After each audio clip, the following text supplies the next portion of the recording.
Assalamualaikum warahmatullahi wabarakatuh. Selamat malam, salam kenal, salam jumpa para sahabat kahor dimanapun Anda berada. Masih bersama Bang Fawa.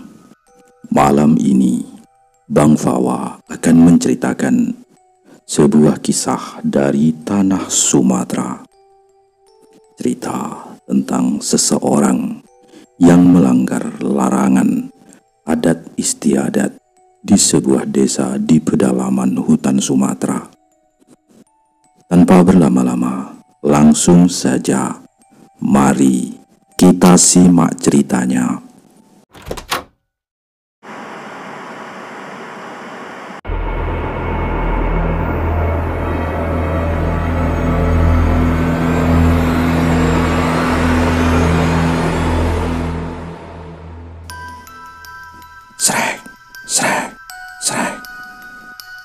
Langkah dari seorang remaja yang menginjak dedaunan kering yang berjalan memasuki hutan.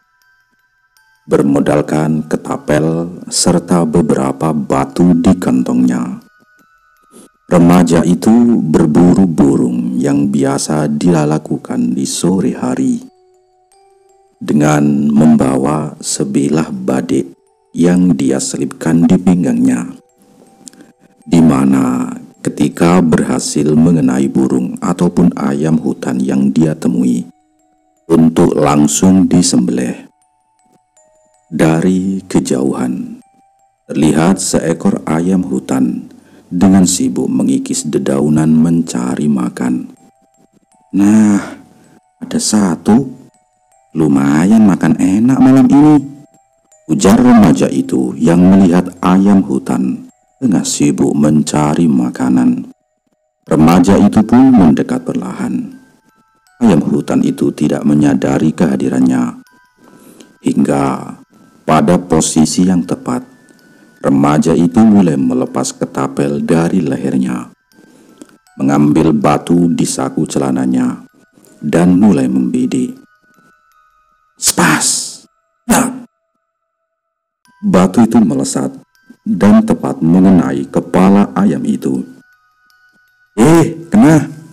Ucap pemuda itu girang dan cepat-cepat menghampiri ayam tadi. Ayam itu pun menggelepar tak tentu arah.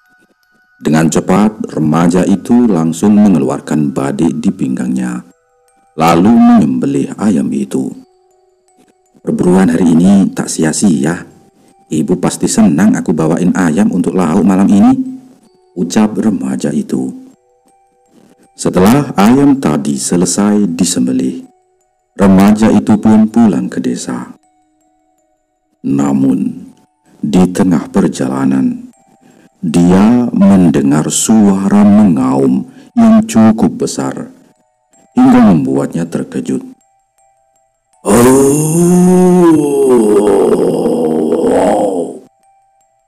Bulu kuduknya sampai merinding mendengar suara itu. Suara apa itu tadi? Apa itu datuk? Batinnya. Remaja itu pun memperhatikan sekitar. Hari yang sudah mulai petang membuat pandangan di hutan kurang jelas.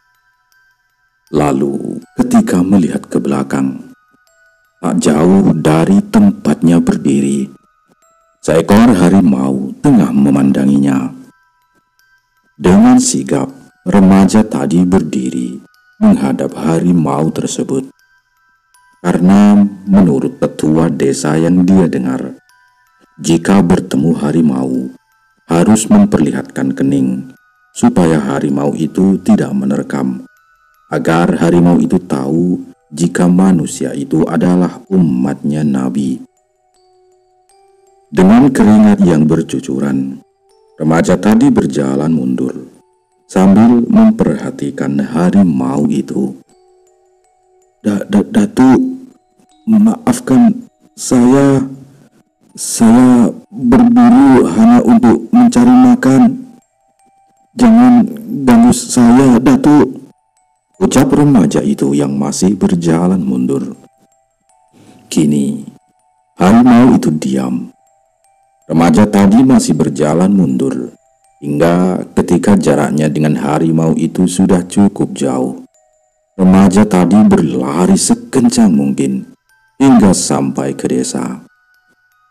Dengan nafas ngos-ngosan, remaja tadi langsung berlari ke sebuah rumah gubuk tua di ujung desa. Dengan napas yang tidak teratur, remaja itu mengetuk pintu, layaknya seperti dikejar setan. Yang, ucap remaja itu yang masih mengetuk pintu. Lalu, tak lama, keluar seorang laki-laki tua mengenakan tanjak Melayu di balik pintu. Astagfirullah, nak. Kalau mengetuk pintu, ya ucap salam, ucap laki-laki tua itu. Remaja itu hanya diam, namun tubuhnya tetap gemetar dengan keringat membasahi tubuhnya. Ada apa ini, Nak Pandu? Kamu seperti dikejar-kejar setan saja. Itu yang aku melihat Datuk berada di sekitaran hutan ketika aku sedang berburu, ucap Pandu yang masih gemetar. Raut wajah lelaki tua itu berubah mendengar itu. Ya sudah, cepat sekarang kamu pulang ke rumah, perintah Eyang Kelana kepada Pandu. Pandu pun mengangguk lalu langsung pulang ke rumah. Gawat, itu adalah sebuah pesan, batin Eyang Kelana. Eyang Kelana pun masuk ke dalam rumah dan mengambil bajunya, lalu pergi ke tempat kepala desa. Assalamualaikum. Oh, waalaikumsalam. Pak Lana, naik Pak, ucap kepala desa melihat Mbah Kelana berkunjung. Mbah Lana pun duduk di kursi yang ada di depan rumah itu. Ada masalah apa ya Pak? Ucap Surya yang mengetahui jika Kelana berkunjung ke rumahnya, kemungkinan akan ada masalah yang akan datang. Begini Sur, tadi Pandu ke rumah. Katanya sewaktu berburu, dia melihat ada datuk di sekitaran hutan, tak jauh dari desa. Aku merasakan akan ada musibah jika kita tidak menanganinya, ucap Kelana pada Pak Kades Surya. Surya pun mengusap-ngusap janggutnya. Sudah lama Datuk tidak memperlihatkan dirinya. Kalau begitu, malam nanti saya akan kumpulkan sebagian warga untuk memeriksa desa, ucap Surya menanggapi pernyataan Kelana. Tepat jam 7 malam, sebagian warga yang dikumpulkan Pak Surya pun mulai memeriksa rumah ke rumah. Surya sengaja tidak mengumumkan kepada semua warga, karena jika diumumkan secara terang-terangan akan membuat pelaku jadi waspada. Penerangan di desa yang masih menggunakan obor di setiap rumah membuat para warga sedikit kesulitan dalam penglihatan. Ketika tengah memeriksa di setiap rumah, ada satu rumah dan obor di depan rumahnya tidak menyala, membuat Surya dan para warga curiga. Pak, ini kan rumah Ayu, si janda itu. Kenapa obor rumahnya tidak dihidupkan ya? Ucap salah seorang warga mengatakan pada Pak Surya. Surya pun mengangguk dan mengerti maksud dari warga itu. Dengan langkah yang pelan, Surya dan para warga pun menghampiri rumah itu. Terdengar pelan suara desahan seorang wanita dan laki-laki berlawanan. Para warga dan Surya saling menatap seolah mereka mengerti langkah selanjutnya. Tanpa basa-basi, salah satu warga langsung menggebrak pintu rumah dengan keras. Wah, wah. Kemudian para warga masuk dengan cepat. Hingga sampai di pintu kamar rumah itu, mereka melihat sepasang manusia tengah bertelanjang melakukan hubungan. Astagfirullah! Serentak para warga mengucap. Indra, biadab sekali kau. Istrimu tengah mengandung, sementara kau malah bermain dengan janda ini, teriak Pak Surya. Para warga yang geram lantas langsung menyeret mereka berdua keluar rumah. Hingga suara yang bising itu membuat warga desa berhamburan keluar melihat apa yang terjadi. Kini semua warga bisa melihat laki-laki dan wanita bertelanjang tengah jadi pertontonan warga. Lalu tiba-tiba seorang wanita dengan perut besar berlari mendekat sambil menangis tersendu-sendu. Dia melihat laki-laki itu. Tega kamu, Mas. Tega sekali kamu. Ini anak kamu yang dikandungan aku. Tega sekali kamu berkhianat dengan janda itu, ucap wanita hamil itu sambil menangis. Maafkan aku, Ani. Aku khilaf. Dengan air mata yang masih mengalir, wanita hamil tadi langsung pergi meninggalkan kerumunan itu. Bakar saja mereka berdua itu. Bakar, ucap para warga yang geram atas tindakan hina itu. Kemudian para warga pun mulai riuh dan ada yang membawa bahan bakar untuk segera disiramkan kepada dua orang itu. Hingga tak lama Mbah Kelana datang menghampiri kerumunan orang itu. Dia melihat sepasang manusia itu yang telah dalam keadaan telanjang. Cukup, jangan dibakar, teriak Kelana kepada para warga.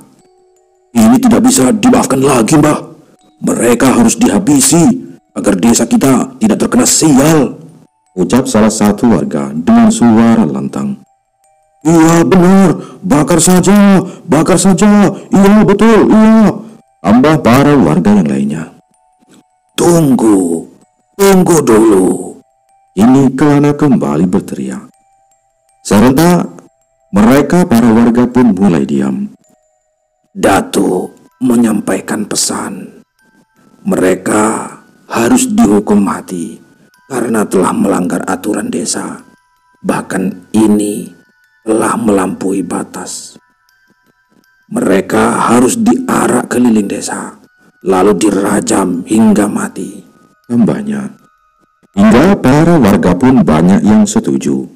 Lalu, kini dua orang tadi telah diarak keliling desa, sesuai dengan apa yang dikatakan Mbah Kelana.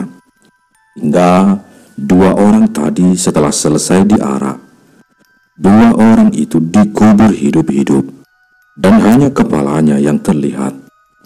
Lalu kepala mereka mulai dilempari dengan batu hingga sampai mereka mati. Keesokan paginya, Ani yang dengan perut yang sedang mengandung itu memutuskan untuk pergi pulang ke rumah orang tuanya. Anak ini tidak akan menurun perilakumu, Mas, kata Ani dalam batinnya. Singkat cerita, 20 tahun kemudian, di teras rumah, terlihat seorang pemuda berpakaian rapi dan sedang mengenakan sepatu dengan rambut yang klimis disisir ke kanan, membuatnya terlihat sedikit tampan. Bu, Jojo pergi dulu ya, Bu. Tunggu, ini jaket kamu ketinggalan. Di luar dingin, ucap seorang wanita yang tidak begitu tua, membawakan jaket itu, lalu mengenakannya kepada Jojo. Kuliah yang bagus ya, Nak. Jangan pacaran, jangan cinta-cintaan, jangan bikin malu ibu ya, ucap wanita itu berpesan dengan Jojo.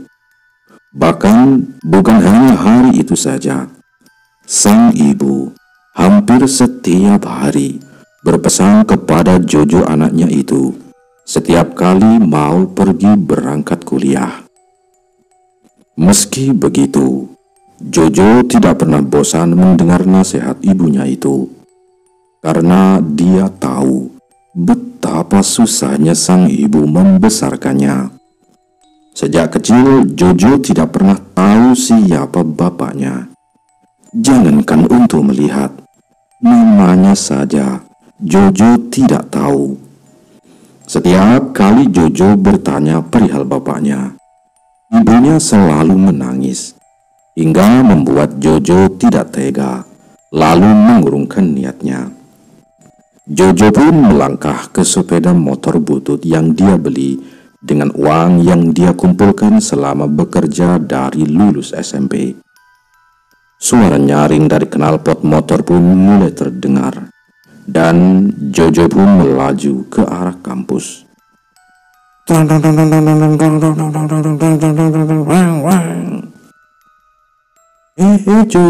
sudah datang, ucap segerombolan wanita yang mendengar suara motor Jojo. Mereka pun berdiri menunggu di parkiran. Ketika Jojo telah sampai di parkiran, para wanita tadi mendekat. "Halo Jo, selamat pagi," ucap salah satu wanita itu. Iya, pagi," ucap Jojo acuh tak acuh menjawabnya. "Ini Jo, makan sarapan buat kamu. Ini buatan aku sendiri loh," tambah wanita yang lain. Apa sih kamu? Jojo itu gak suka makan dari kamu, gak enak. Bener kan Jo?" cetus teman wanita yang lain. Karena pusing dengan tingkah para wanita itu, Jojo pun pergi meninggalkan mereka dan menuju ke ruang kelasnya. Jojo pun disapa dengan teman-temannya. Namun, Jojo lebih akrab dengan Rudy dan Fatur, karena menurut Jojo, cuman mereka berdua yang satu frekuensi dengannya. Maksud dari satu frekuensi di sini adalah sama-sama dari kalangan orang susah, namun berdiri tegar melawan dunia. Mereka sangat menyukai tantangan. Semakin ada tempat yang dikatakan terlarang, mereka semakin penasaran. Namun, jika urusan wanita, Jojo tidak pernah mau. Meskipun Rudy memaksanya berkali-kali ketika malam untuk pergi ke tempat hiburan malam, Jojo tidak pernah mau ikut. Berhubung libur semester sebentar lagi mau tiba, Fatur punya usul untuk merencanakan liburan. "Gimana kalau liburan ini kita mendaki Gunung Kemiri yuk?" Itu adalah saran Fatur kepada Jojo dan Rudy. Serentak Rudy dan Jojo mentertawakan Fatur. "Alah, udah basi kali Tur. Udah banyak yang kesana, gak asik lah," ucap si Rudy. "Iya nih, yang kita cari itu tempat yang orang lain belum pernah datangi," tambah si Jojo. Fatur hanya terdiam, namun bibirnya tetap tersenyum. "Aku tahu. Gimana kalau kita ke kampung halamanku saja?" kata si Rudy. "Loh, emang di sana ada apa, Rod?" tanya Jojo. "Ya, nggak ada yang istimewa sih, Jo. Tapi di sana ada danau yang airnya jernih," jawab Rudy. Apaan sih, Rod? Kalau cuma danau, no, belakang rumah gua juga ada," jawab Jojo dengan ketus. "Bukan hanya itu, Jo. Kata abangku, di sana kita bisa melihat harimau Sumatera yang langka itu loh. Dia bisa berkeliaran di sekitaran hutan," ucap si Rudy. Menarik nih," kata Jojo. "Terus, selain harimau, ada apa lagi loh? Musang ada nggak?" ledek Fatur sambil tertawa menutup mulut. "Ya banyak. Kenapa? Kamu mau satu untuk dikasih makan kopi? Udah itu bijinya mau kamu seduh. Dasar anak senja ini lo," ucap si Rudy. Serius? Jadi beneran nih mau ke kampung kamu, Rud?" ucap Jojo memastikan. "Ya gue sih oke-oke aja, Jo. Lu gimana Tur? Tanya si Rudi. Ya aku akan ikut, asal kalian janji bakal tetap ikut. Meski nanti gua bawa yang aneh-aneh ya, kata si Fatur. Aneh-aneh? Maksud kamu apaan sih? Ucap Jojo yang tidak mengerti maksudnya Fatur. Fatur mengerdipkan matanya kepada Rudi. Rudi pun mengerti. Udah, iyain aja Jo, ini anak emang rada gila. Celetuk Rudi agar Jojo mengiyakan kemauan Fatur. Oke deh, serah kalian aja, jawab Jojo. Baiklah, nanti jika sampai di kampungku akan aku kasih lihat kuburan 2 orang pezina yang dikubur hidup-hidup, ucap Rudi di akhir percakapan. Namun membuat Jojo dan Fatur semakin penasaran. Hah? Pezina? Terdengar suara motor dari luar yang menandakan Jojo telah pulang. Tak lama, Jojo pun mengucap salam sembari masuk ke rumah. Jojo pulang Bu. Jojo pun setelah melepas sepatu dan meletakkan tas di tempat biasanya. Jojo pun mencuci kaki tangannya. Jo, ayo kesini, makan siang dulu. Ibu masak masakan kesukaan kamu loh, teriak Bu Ani memanggil anaknya dari meja makan. Setelah selesai mencuci kaki dan tangannya, Jojo pun ke meja makan. Wah, sambal jengkol. Makasih ya Bu, ucap Jojo dengan senyum yang begitu tulus. Dengan semangat, Jojo mengambil piring dan mengaut nasi dari dalam bakul. Melihat Jojo yang begitu semangat membuat Bu Ani begitu senang. Hingga dia hanya menatap anaknya yang sedang makan. Setelah menyuap nasi beberapa kali, Jojo baru menyadari ternyata ibunya tidak ikut makan. Lah, ibu kok gak ikut makan sih? Ucap Jojo yang berhenti menyuap nasinya. Hehehe, ibu lihat kamu makan saja udah kenyang Jo. Ayo tambah lagi nak, makan yang banyak, ucap Bu Ani. Tanpa mengatakan apa-apa, Jojo masih berlanjut makan. Namun, tiba-tiba Bu Ani menangis. Sontak membuat Jojo terkejut dan berhenti makan. Ibu, kok nangis Ibu? Ada apa Bu? Kini Jojo memeluk ibunya, berusaha menenangkan seorang ibu dengan pelukan anaknya. Melihat kamu makan, Ibu jadi teringat sama bapakmu Jo. Dia juga suka sama masakan Ibu yang satu ini. Orangnya gak cerewet Jo, sama seperti kamu. Tapi tangis Bu Ani begitu pecah hingga Bu Ani tidak melanjutkan ucapannya. Jojo masih saja memeluk ibunya agar ibunya merasa lebih tenang dan melupakan masa lalu. Lagi-lagi Jojo tidak berhasil mengungkap identitas siapa ayahnya. Dan dikarenakan sang ibu yang terus menangis ketika mengingat ayahnya. Malam harinya, seperti biasa, Jojo tengah belajar di ruang tamu, menemani ibunya yang duduk di kursi mesin jahit sambil menjahit baju.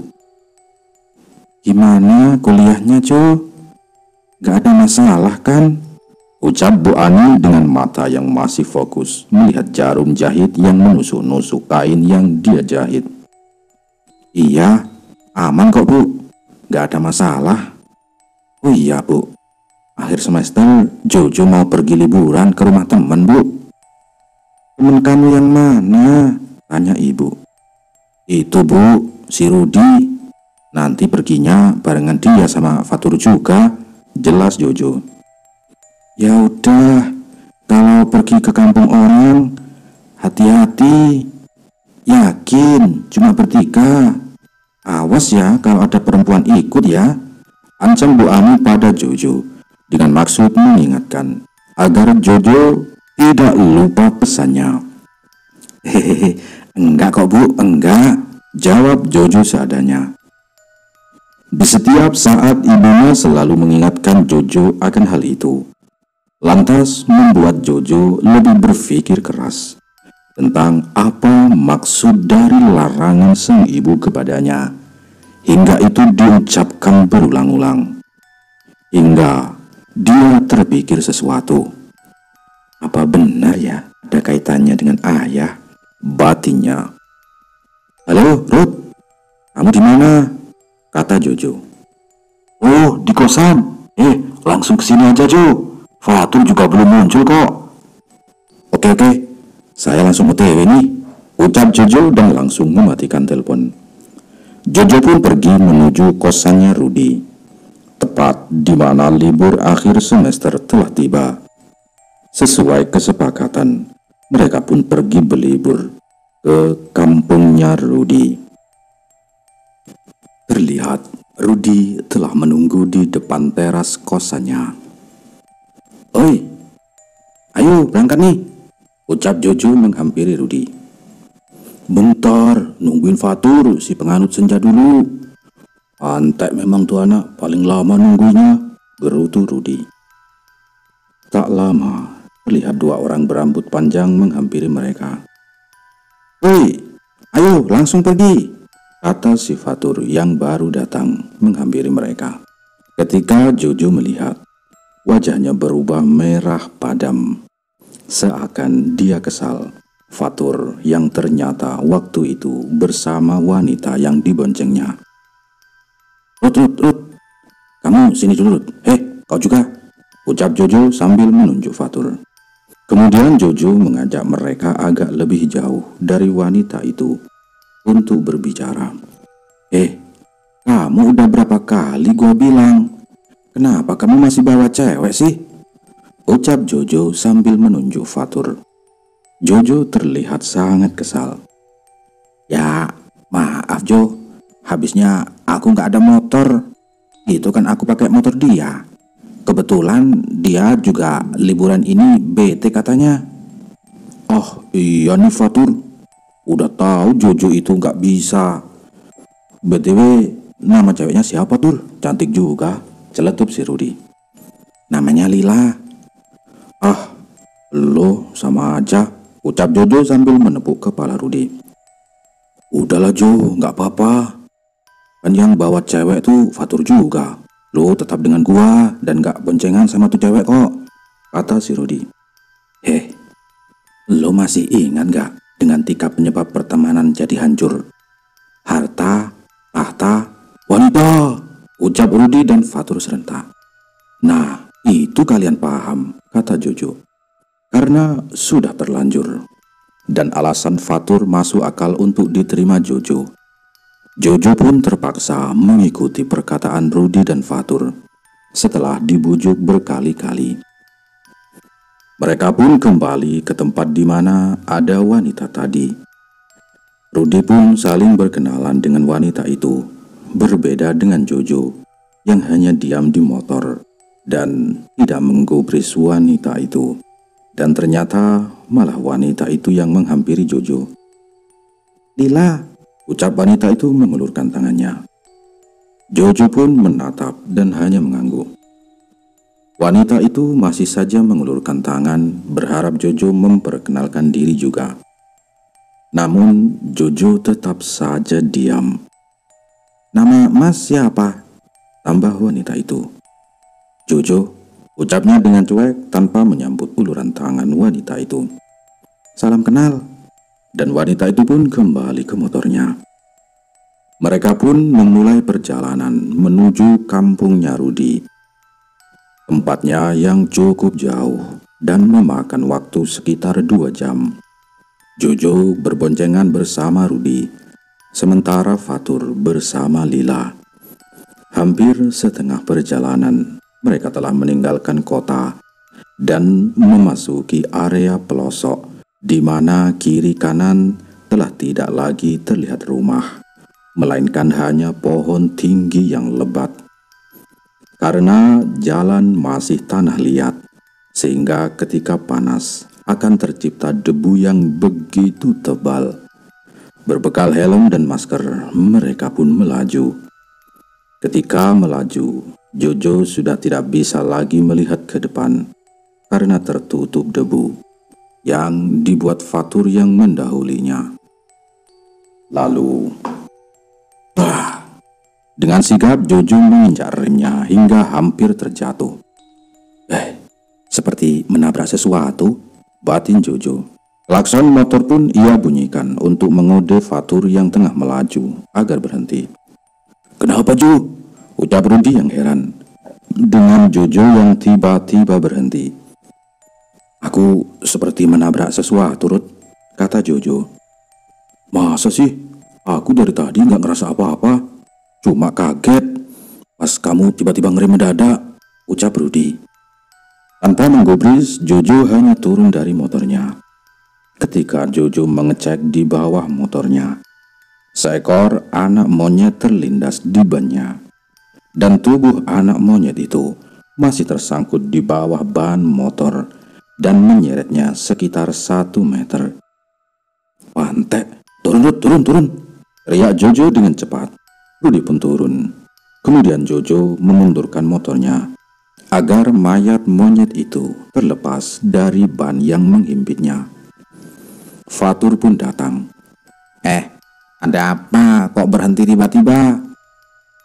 Rudi hanya menunjuk ke arah anak monyet yang mati itu, menunjukkannya kepada Fatur. Wajah Jojo kelihatannya sangat cemas. "Perasaan gua nggak enak. Kita pulang aja yuk," ucap Jojo. "Hah? Pulang? Dikit lagi sampai nih. Nanggung anjir," gerutu si Rudi. "Iya, lo gimana sih, Jo? Kok bisa gak lihat ada monyet yang lewat?" tambah si Fatur.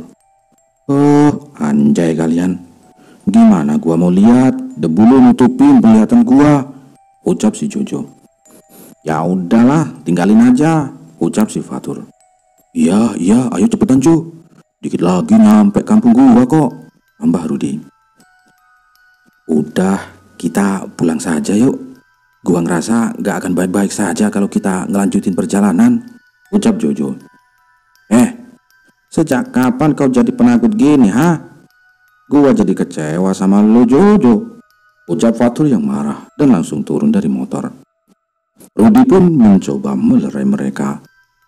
Karena memang kalah suara dan dipaksa dengan Rudi dan Fatur, Jojo terpaksa mengikuti perkataan temannya. Jojo hanya diam cukup lama. "Ya udah, ya bangke, kita lanjut. Tapi tunggu dulu." Jojo pun membuka helm dan jaketnya. Kemudian dia membuka baju serta baju dalamnya, sehingga tubuhnya terlihat setengah badan. Jojo pun membungkus mayat monyet tadi menggunakan baju dalamnya. Darah yang berceceran membuat baju dalaman Jojo berbertak berwarna merah. Di sisi lain, Lila terlihat tengah memperhatikan tubuh Jojo. "Gila ini cowok, badannya mantep banget," batin si Lila. Setelah selesai, Jojo kembali mengenakan bajunya dan mayat monyet tadi dimasukkannya ke dalam kantong kresek bekas yang dia temukan. "Sampai di rumahmu nanti mau gua kuburin, gua harus bertanggung jawab," ucap si Jojo. Lalu mereka pun melaju menuju kampungnya Rudi. Kini mereka berjalan beriringan hingga sudah terlihat rumah-rumah yang menandakan mereka telah sampai. Mereka pun berhenti di salah satu rumah. "Ayo naik, ini rumah abang gua," ucap si Rudi. Rudi pun mendahului mereka dan langsung naik ke rumah sambil mengucapkan salam. "Assalamualaikum, Bang. Bang Pandu, Bang," ucap Rudi yang langsung melangkah masuk ke rumah, diikuti Fatur dan Lila. Berbeda dengan Jojo, Ia justru pergi menuju ke samping rumah sambil membawa kresek yang berisi mayat monyet tadi. Jojo mencari-cari kayu untuk mengorek tanah. Kemudian tanah pun digalinya cukup dalam. Ketika ingin mengeluarkan mayat monyet yang berada di kresek tadi, Jojo heran. "Hah? Kemana mayat monyet tadi kok nggak ada?" ucapnya pelan. Kini yang tersisa hanyalah kain baju dalaman Jojo yang berlumuran darah. Sementara mayat monyetnya sudah tidak ada. Jojo, kamu di mana, Jo?" ucap Rudi yang berteriak dari dalam rumah. Dengan sigap Jojo menutup lubang yang ia gali tadi, dan kain yang dikresek tadi dia masukkan lagi ke dalam kresek, lalu membuangnya ke kolong rumah. Dan Jojo pun langsung naik ke rumah. "Ini bang, teman aku satu lagi," ucap Rudi mengenalkan Jojo kepada Pandu. Jojo bang," sambil mengulurkan tangannya. Pandu pun memperhatikan Jojo. Dia seperti mengingat seseorang ketika melihat Jojo. "Kamu dari kota, bukan dari desa ini kan?" ucap Pandu yang masih memperhatikan Jojo. "Saya asli dari kota bang, temannya kuliah Rudi. Ke desa ini saja baru pertama kali," ucap si Jojo. Begitu. Wajahmu mengingatkan aku dengan seseorang." Semua orang menjadi diam. "Seseorang? Siapa bang?" tanya Jojo yang penasaran. Pandu terdiam cukup lama. Saat Pandu ingin mengatakan, istrinya memanggil dari dapur. "Pak, tolongin ini, kompornya nggak mau hidup." "Oh ya sebentar. Istirahat saja dulu. Itu pakai 2 kamar yang kosong itu," ucap si Pandu sambil menunjuk 2 kamar yang bersebelahan, yang mana satu kamarnya bekas Rudi sebelum dia pergi merantau ke kota. Rudi, Fatur, dan Jojo satu kamar yang sama, sementara Lila sendirian di kamar sebelahnya. Karena memang hari yang sudah mulai sore, mereka pun mandi bergantian. Kamar mandi ada di belakang rumah, dengan jarak sekitar 5 meter dari rumah, karena sumurnya terletak di sana. Rudi dan Fatur pun selesai mandi hingga giliran Jojo. Ember pun dilempar ke dalam sumur. Jojo mulai menarik katrol untuk menaikkan ember. Setelah beberapa kali menimba, air di bak pun penuh. Jojo pun selesai mandi dan hanya handuk yang menutupi setengah badannya. Ketika dia ingin kembali ke rumah, Lila sudah ada di belakangnya. Ketika Jojo menoleh, dia terkejut dengan Lila yang hanya mengenakan tank top dan membawa perlengkapan mandinya. Jojo pun tertunduk. "Kenapa pergi ke kamar mandi sekarang sih? Kamu kan bisa menunggu di rumah sampai aku sampai di kamar," ucap si Jojo. Iya, maaf Jo. Aku sekalian mau minta tolong, makanya aku cepet-cepet," ucap si Lila. "Alah, gak usah so akrab gitu. Mau minta tolong apa sih?" Iya mas. Ini aku mau minta tolong ambilkan air di sumur itu. Aku gak bisa narik katrolnya," ucap si Lila. Maaf ya, aku harus cepat kembali ke rumah," tolak si Jojo. "Kumohon mas Jo." Lila pun memelas. Jojo melihat mata Lila yang berkaca jika dia benar-benar membutuhkan pertolongan. Jojo pun menggelengkan kepalanya, lalu kembali menunduk. "Ya sudah, tunggu di sini," ucap Jojo, dan Jojo pun mulai melemparkan timba ke dalam sumur. Ketika Jojo menarik katrol itu, tubuhnya yang sispek itu terbentuk, membuat Lila begitu kagum melihatnya.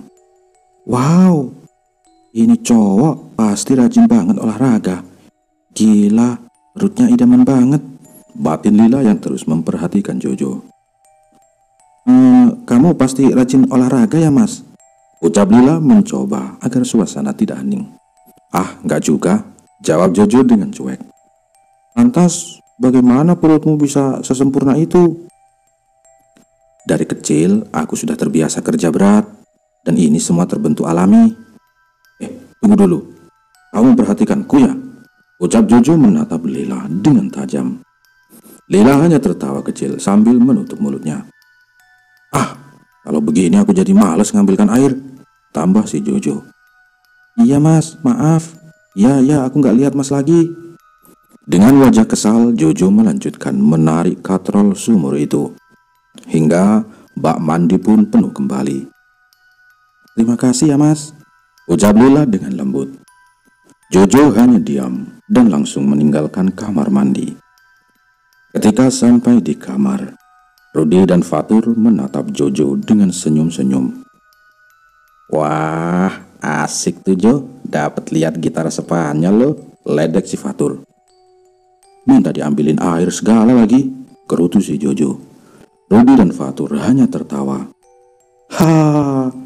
Oh malah tertawa. Seneng ya kalian? Hahaha, nggak apa-apa Jo, seenggaknya kan setimpal dapat lihat gitar Spanyol, kata si Fatur. Gitar Spanyol pala lo. Fatur pun mendekat lalu berbisik kepada Jojo.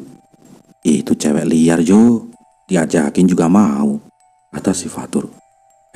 Bangke lo ya, gua nggak tertarik yang begituan, ucap Jojo sambil mendorong Fatur. No, lo tawarin sama si Rudy, tambah Jojo yang langsung menghampiri tasnya mencari pakaian. Rudy dan Fatur hanya tertawa dari tadi. Meski begitu, Jojo tidak pernah marah dengan dua sahabatnya itu. Bagi mereka, maki-memaki sudah biasa. Karena menurut mereka, level tertinggi dalam persahabatan itu adalah hinaan dan makian. Malam itu, mereka tidur dengan nyenyak. Apa mungkin mereka terlalu lelah karena menempuh perjalanan siang tadi? Sesuai kesepakatan, paginya mereka mau pergi ke danau di penghujung hutan. Yang kata Rudy, pemandangan di sana sangat indah. Mereka harus pergi pagi-pagi agar pulangnya tidak kesorean. Setelah selesai bersiap, mereka pun pergi. Ketika di perjalanan, Jojo melihat semua nisan yang berdempet dua. Di sana terlihat banyak sekali batu-batu kecil yang tertumpuk. Rut, itu nisan siapa? Ucap si Jojo. Itu kuburan dari dua pezina yang dikatakan abang gua dulu. Kejadian itu sudah sangat lama, Jo. Mereka pun terhenti di nisan itu, memandanginya. Sebesar itukah dosanya sampai harus dibunuh, Rut? Latar belakangnya gimana sih sampai dua orang itu dicap sebagai pezina? Tanya si Jojo. Jangan cerita di sini. Rinding gua. Sambil di jalan aja yuk, ucap si Fatur. Alah, lebay lo, banci, ledek Jojo sambil memukul kepala Fatur. Mereka pun melanjutkan perjalanan. Lila terlihat masih memandangi nisan itu hingga hawa dingin mulai merasuk tubuhnya yang membuatnya menggeliat pelan. Lila, lo ngapain? Riak Fatur yang terlihat Lila tertinggal di belakang. Kemudian Lila pun berlari menghampiri mereka. Di perjalanan, Rudy pun bercerita yang sangat ringkas. Cerita bagaimana dua orang itu ditangkap. Meski cerita itu hanya dia dapat dari abangnya Pandu. Karena waktu kejadian itu, Rudy saja belum lahir. Terus, Eyang Kelana yang dikatakan abangmu itu orangnya masih hidup ya, Rud? Tanya Fatur. Masih? Beliau tinggal di ujung desa. Tadi kita melewatinya kok. Jojo dan Fatur hanya mengangguk. Jojo menyimpulkan, jika harimau atau biasa yang disebut datu itu melihatkan wujudnya ke pemukiman, kemungkinan ada yang tidak beres di kampung. Begitulah mitos yang bisa Jojo dapat dari cerita Rudy. Di belakang, Lila terlihat begitu aneh. Tingkahnya yang memain-mainkan rambut, serta tersenyum sendiri ketika memperhatikan Jojo, Rudy, dan Fatur. Namun, mereka tidak menyadarinya dan terus jalan hingga akhirnya sampai di danau yang dimaksudkan Rudy. "Wah, ini bukannya indah, Rud. Ini surga dunia," ucap Jojo yang terpesona dengan danau itu. "Kan udah gua bilang, danau di sini berbeda dengan danau di belakang rumahmu yang banyak benda ngambangnya." Hehehe, ledek si Rudy. Di samping itu, Fatur melihat Lila, hingga Lila pun mengedipkan matanya. "Iya benar, ini surga dunia," hehe, ucap Fatur yang masih melirik Lila. Jojo dan Rudy pun dengan semangat terjun ke danau itu, bermain di air terjun mengalir dari dataran tinggi, yang mana airnya memenuhi danau itu, membuat mereka melupakan semuanya. Tanpa sadar, ternyata Fatur dan Lila tidak ada di sana. Hampir 1 jam, Fatur baru melihat dan ikut bergabung di bawah air terjun bersama Jojo dan Rudy. Lo dari mana sih?" ucap Jojo yang menyadari Fatur baru datang. "Ah, buang hajat tadi, Jo. Sakit perut gua habis makan banyak malam tadi di rumah Bang Pandu," kata Fatur. "Oh iya, gua lupa. Lo kan rakus," ucap Jojo tertawa diikuti Rudy. Setelah puas mandi di danau itu, mereka pun memutuskan untuk kembali ke desa. Sesampainya di desa, orang-orang terlihat sangat heboh. Mereka tidak bisa mendengar dengan jelas apa yang dikatakan orang desa. Namun hanya terdengar samar-samar yang mengatakan, "Datuk kembali." Bergegas mereka kembali ke rumah menemui Bang Pandu. "Ada apa, Bang? Kenapa para warga menjadi heboh begitu?" ucap si Rudy. "Oh, ada warga yang melihat Datuk di hutan dan hampir menyerang warga itu. Kalian pergi ke danau itu habis melakukan apa?" teriak Bang Pandu dengan marah. "Kami hanya mandi di sana, Bang, dan tidak melakukan apa-apa," jawab si Rudy. Fatur dan Jojo hanya bisa diam. Dia merasa tidak enak dengan Bang Pandu karena mereka sebagai pendatang di desa itu.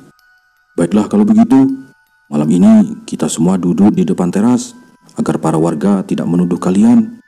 Sementara temanmu yang wanita itu di kamar saja," jelas Bang Pandu. Mereka pun hanya mengangguk setuju. Malam harinya, terlihat para warga tengah berpatroli memeriksa setiap rumah. Bang Pandu ikut berpatroli, sementara Jojo, Rudy, dan Fatur duduk di teras sesuai saran Bang Pandu. Lama mereka duduk di teras. Tiba-tiba perut Jojo terasa sakit. Dia pun berdiri. "Mau kemana, Jo?" ucap Rudy yang menyadari. "Mau buang hajat, sakit perut gua," ucap si Jojo. Jojo pun masuk ke rumah. Di balik tirai kamarnya Lila, si Lila seperti sedang menunggu. Hingga ketika Jojo lewat, Lila memanggilnya. Mas Jojo, bisa minta tolong gak?" ucap Lila pelan. Jojo yang tidak merasa curiga pun mendekat. "Tolong apa? Aku sakit perut, mau buang hajat dulu." "Lampu kamarnya kongslet, Mas. Aku gak bisa perbaiki, gelap. Aku jadi takut," ucap si Lila. Dilihat Jojo, kamar itu memang gelap karena lampunya tidak hidup. "Kamu tunggu di luar," ucap si Jojo. Kemudian Jojo pun merogoh sakunya dan mengeluarkan korek api yang memiliki senter kecil. Ketika Jojo masuk ke kamar dalam keadaan gelap, Jojo mencoba mencari lampu. Kemudian berdiri di atas ranjang sambil memutar-mutar bola lampu. Ketika itu pun terdengar suara pintu tertutup. Grek! Jojo menoleh ke arah pintu, dan senter pun dia sorotkan, yang ternyata ada Lila yang menutup pintu. "Apa yang kau lakukan, bangke?" Tidakkah kau ingin bermain denganku sejenak, Mas? Ucap Lila dengan manja sambil berjalan maju ke arah Jojo. Mundur, mundur, mundur kau, mundur. Dengan cepat Lila mendorong Jojo hingga mereka berbaring di atas ranjang. Mereka saling bergulat hingga Jojo menahan Lila dengan kedua tangan. Posisi Jojo berada di atas Lila. Aku tidak akan mau melakukan ini, teriak Jojo. Wajah Lila terlihat pasrah hingga terdengar suara pintu didobrak. Wah! Tadak! Bunyi saklar lampu yang dihidupkan membuat sisi kamar terlihat. Orang telah ramai berada di depan pintu. Laki-laki biadab kau, mau memperkosa teman sendiri, teriak Fatur, dan Jojo pun terkejut. Tidak seperti yang kalian lihat, ucap Jojo mencoba menjelaskan. Lila menangis tersedu-sedu, bersandiwara, layaknya jika dialah yang ingin diperkosa. Seret dia, ucap salah seorang warga. Lantas ketika para warga ingin menangkap Jojo, dengan sigap Jojo melompat ke jendela kamar, hingga Jojo pun lari ke hutan. Jojo berlari sekuat tenaga ke dalam hutan. Lampu-lampu sorot warga yang mengejar Jojo masih terlihat. Jojo terus saja berlari hingga di tengah hutan. Dia melihat sepasang bola mata dengan bentuk tubuh seperti kera bergelantungan di atas pohon. Kera itu berlari dari satu pohon ke pohon lainnya. Hanya bola matanya yang berwarna merah yang bisa Jojo lihat. Jojo pun berlari mengikutinya karena hutan terlalu gelap, membuatnya tidak bisa melihat jalan. Ketika Jojo benar-benar sudah jauh dari desa, dia masih saja terus berlari hingga kera yang dia ikuti tadi menghilang. Jojo merasa sangat lelah hingga tanpa sadar dia terjatuh dan pingsan di tengah hutan. Mas Indra, Mas, ucap seorang wanita di depan rumah dengan tangan melambai.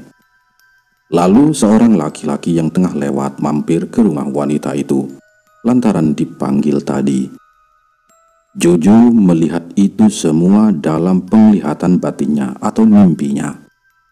Siapa wanita itu ya? Dan siapa laki-laki itu?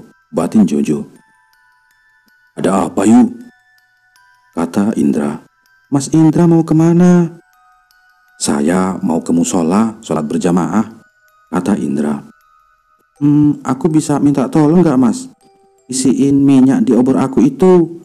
Obornya gak mau nyala lagi, ucap wanita itu sambil menunjuk obor yang tergantung di depan rumah. Laki-laki itu hanya mengangguk karena dia tahu Ayu hanya seorang diri di rumah dan mungkin saja dia butuh pertolongan. Minyaknya ada di dapur mas, ayo masuk sini, ucap wanita itu. Tanpa merasa curiga, laki-laki itu pun masuk ke dalam rumah. Ketika sudah di dalam, wanita itu menutup pintu rumah. Bah, apa yang kau lakukan? Kenapa pintunya ditutup? Tanya Indra. Mas Indra, sudah hampir 2 tahun aku menjanda. Aku begitu merindukan kehangatan mas, kata si Ayu dengan merayu. Jangan yuk, jangan. Aku sudah punya istri dan istriku sekarang tengah mengandung, kata Indra. Wanita itu semakin mendekat, bergelinjang layaknya wanita penggoda. Kemudian dia menarik tangan laki-laki itu, menuntunnya ke kamar. Satu persatu baju laki-laki itu dilepas oleh wanita itu. Begitu pula dengan wanita itu sendiri. Laki-laki itu terlihat tidak berdaya ingin melawan. Ketika wanita itu ingin menaiki lelaki yang tengah berbaring di atas ranjang, pintu pun didobrak keras oleh segerombolan orang. Wah! Jojo melihatnya. Begitu segerombolan orang tadi menyeret laki-laki itu layaknya binatang. Namun anehnya, dia tidak melihat wanita itu. Di tengah keramaian, Jojo melihat seorang wanita yang tengah mengandung berlari menghampiri laki-laki itu. Wanita hamil itu menangis. Kemudian laki-laki tadi diseret lalu dikubur dan hanya kepalanya yang tersisa. Di sebelahnya laki-laki tadi, Jojo juga melihat sebatang pohon pisang yang ikut terkubur, sama halnya dengan laki-laki yang dia lihat. Laki-laki itu berteriak, manakala batu-batu yang dilemparkan banyak orang mengenai mata, hidung, dan mulutnya. Teriakannya begitu keras, terdengar sangat menggema di telinga Jojo. Tolong, tolong, tolong. Jojo terbangun dari mimpinya. Kepalanya terasa sangat sakit. Tanpa sadar, kini dia telah berbaring di atas tikar anyaman dengan bantal kapuk. Tubuhnya ditempeli dedaunan sirih. Aku di mana? Ucapnya pelan. Matanya menyelidik sekitar. Dia sama sekali tidak mengenali tempat itu. Gubuk tua, namun dengan aksesoris pusaka di setiap sudut dan dinding. Sudah sadar. Suara itu mengagetkan Jojo. Suara yang begitu parau. Lalu seorang kakek tua dengan tanjak di kepalanya menghampiri Jojo yang tengah berbaring. Jalan orang tua itu tertatih hingga harus mengenakan tongkat. Siapa kau? Ucap Jojo gemetar. Jangan takut anak muda. Namaku Kelana. Aku menemukanmu tergeletak di tengah hutan. Untung saja Datuk menjagamu saat kau tengah tak sadarkan diri. Dia hanya duduk melingkar di sekitarmu. Hah? Datuk? Maksud kakek harimau? Tanya Jojo. Kakek itu hanya mengangguk, membuat Jojo semakin gemetar. Wajahnya berubah pucat. Dia baru ingat waktu itu dia berlari setelah dituding memperkosa Lila. Karena lelah, dia pun terjatuh di tengah hutan. Namun dia tidak menyangka jika selama dia pingsan di hutan, harimau itu menjaganya. Bagaimana mungkin, kek? Bukankah Datuk murka kepadaku karena telah berbuat dosa? Kata si Jojo. Datuk tahu mana yang bersalah dan tidak. Jika kau tidak dihukumnya ketika berada di hutan, berarti bukan kau pelaku yang membuat ia murka. Jelas kakek itu kepada Jojo. Jojo pun terdiam. Lantas, apa yang membuat Datuk murka, kek? Nanti kau akan lihat sendiri. Sekarang istirahatlah. Ucap kakek itu dan langsung pergi meninggalkan Jojo. Jojo pun kembali berbaring di tikar itu. Ketika terbaring, Jojo kembali tertidur. Ia bermimpi. Namun kali ini, dia bermimpi seperti berada di danau sewaktu siang itu. Dia pergi bersama teman-temannya. Kondisi danau sangat sepi. Tidak ada seseorang pun di sana. Dan sunyi. Jojo seperti mendengar suara orang mendesak. Jojo pun semakin penasaran. Ia mencoba mencari sumber suara. Di sebuah danau itu terdapat batu yang cukup besar. Sumber suara itu berasal dari batu besar yang Jojo lihat. Jojo pun mendekat. Ketika melihat di balik batu itu, dia melihat Fatur bersama Lila melakukan hubungan badan. Astagfirullah. Jadi ini alasan bajingan itu bersikeras mau ke desa ini. Batin Jojo yang melihat itu. Tak lama setelah itu, terlihat cahaya putih menghampiri Fatur dan Lila di sana. Cahaya itu berubah menjadi seseorang dengan jubah berwarna putih, membawa cambuk kawat berduri. Dengan menyala-nyala, bagai bara di setiap duri di cambuk itu. Cahaya itu ternyata diikuti oleh seekor harimau putih yang bentuknya sangat besar, bahkan 2 kali lipat dari batu yang berada di danau itu. Jojo pun gemetar melihat harimau itu. Kelihatannya harimau itu begitu marah atas perbuatan Fatur dan Lila, hingga dia mengaum begitu kuat. Jojo pun menutup telinganya. Jojo terbangun dengan sigap. Napasnya terengah-engah dengan keringat yang membasahi keningnya. Dilihatnya, ternyata hari sudah gelap. Terdengar suara ketukan di pintu. Jojo pun berusaha bangkit dan ingin membukakan pintu, namun ditahan oleh Mbah Kelana. "Tunggu nak, biar aku saja. Kau berdiri saja di belakangku," ucap Mbah Kelana sambil menahan Jojo, lalu mendorongnya mundur dengan pelan. Baru saja Mbah Kelana membuka pintu, yang ternyata di balik pintu itu adalah Pandu dan sebagian warga yang telah berada di depan rumah Mbah Kelana. "Mbah, tolong Mbah, ada 2 anak kesurupan di rumah saya," ucap Pandu. Kemudian salah seorang warga yang melihat Jojo di dalam rumah Mbah Kelana lantas berteriak, Itu dia pezina yang kabur waktu itu. Tangkap dia, tangkap." "Eits, tunggu. Apa yang baru saja kau katakan tadi? Anak ini tidak bersalah. Jangan main hakim sendiri," ucap Mbah Kelana dengan nada tinggi.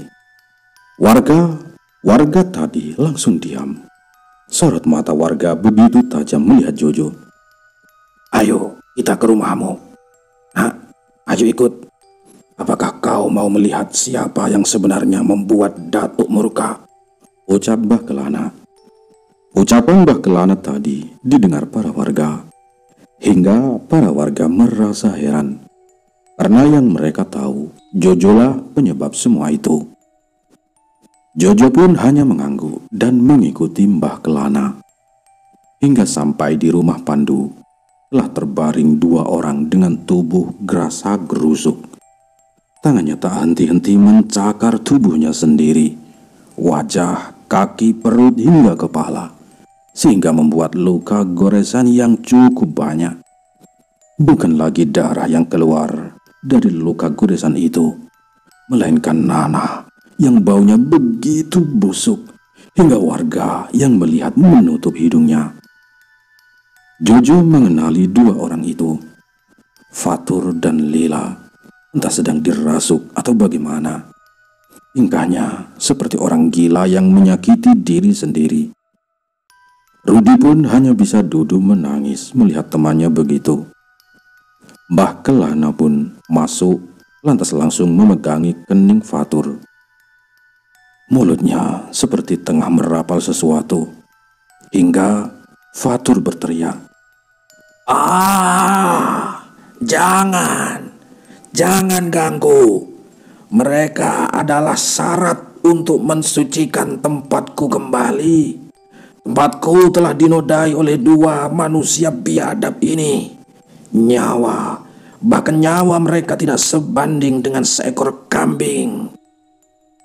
Suara itu begitu mengerikan, dengan mengaum beberapa kali bagai harimau. Mbah Kelana tahu jika Datuk sangat marah besar.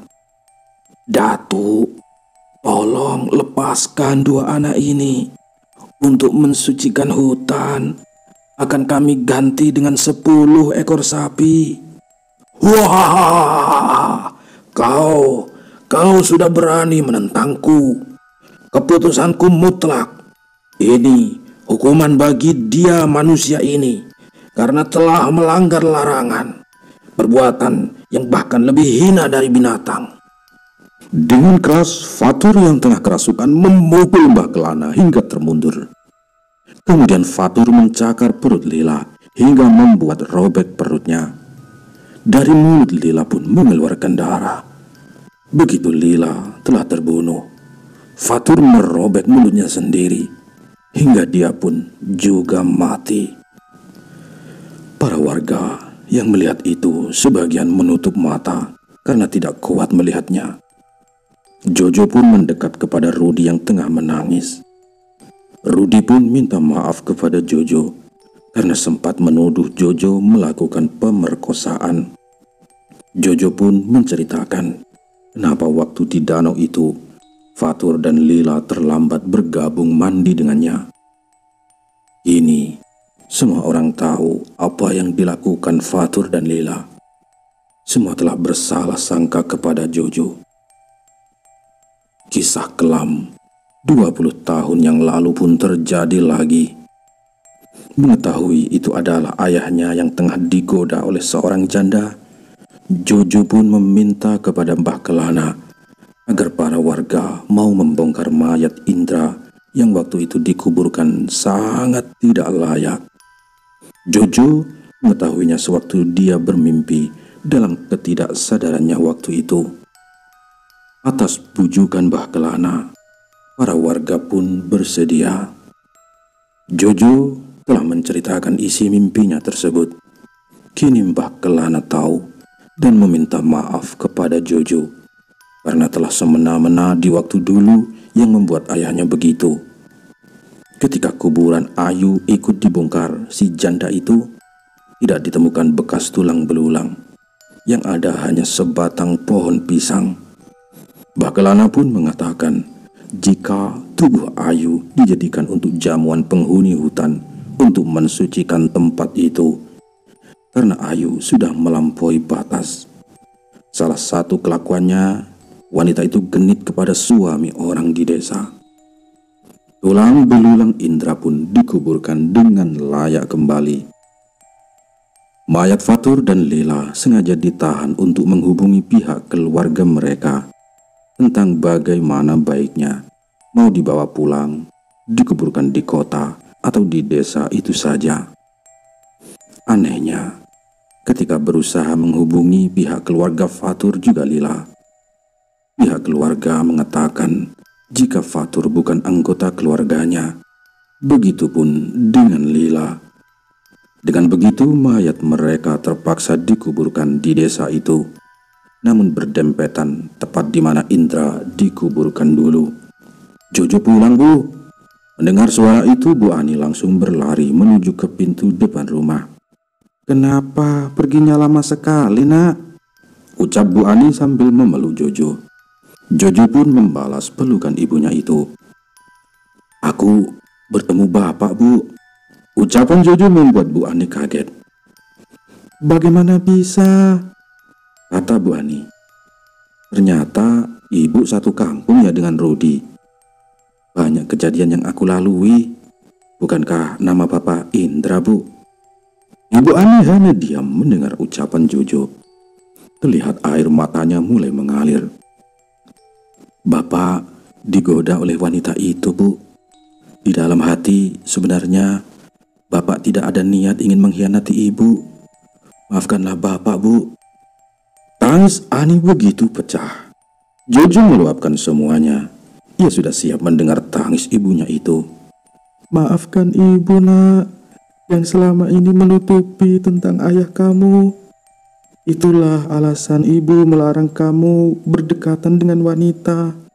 Ibu tidak ingin kejadian seperti ayah kamu dulu. Jojo hanya tersenyum, lalu mengusap air mata ibunya. Kini Jojo menjalani hidup sebagaimana biasa. Seperti biasa Jojo pergi kuliah. Namun dia tidak lagi melihat Rudi dan Fatur di kelasnya. Jojo pun lebih sering menghabiskan waktu sendiri. Ketika di dalam kelas, Jojo bertanya kepada teman-temannya, menanyakan keberadaan Rudi dan Fatur. Alasan kenapa tidak kuliah lagi. Meskipun Jojo tahu apa yang terjadi dengan mereka. Hah? Fatur? Siapa dia? Bukankah selama ini kau hanya berdua dengan Rudi di dalam kelas? Lalu sekarang dia di mana? Kenapa tidak masuk kelas ya? Semua kehidupan tentang Fatur seakan lenyap. Apakah ini hukuman dari Datuk? Demikian cerita ini. Semoga menjadi pembelajaran bagi kita semuanya, agar selalu bertingkah baik, berlaku sopan santun, dan tidak melakukan perbuatan yang terlarang. Salam dari Bang Fawa. Wassalam.